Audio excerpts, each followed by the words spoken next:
Project Manager တရားမဖြစ်မနေသိရမယ် Change Control Management Process ဆိုတာပါလဲ Change Control Management Process လို့ခေါ်တဲ့ Change နေလာလို့ရှိရင်ကျတို့ကတန်းပြီးတော့လက်သင့်ခံလိုက်တာမျိုးမဟုတ်ဘဲနဲ့ Formal Impact Analysis လုပ်ဖို့ရန်အတွက်ကို Change Request ကိုတင်ခိုင်းရပါတယ်တင်လိုက်တဲ့ Change Request မှာဆိုလို့ရှိရင်ပြင်ဆင်တဲ့အကြောင်းအရာပြင်ဆင်တဲ့ရည်ရွယ်ချက်ကို request လုပ်တဲ့လူကထည့်ပေးရပါမယ်အဲ့ပေါ်မှာ project manager နဲ့ project team ကနေပြီးတော့အဲ့ဟာကိုပြင်လိုက်လို့ရှိရင်ဘယ်နေရာတွေမှာ cost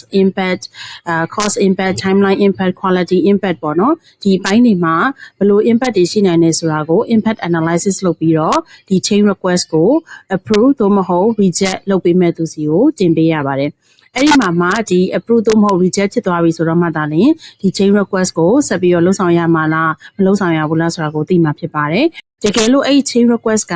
accept ဖြစ်ခဲ့တယ်ဆိုလို့ရှိရင်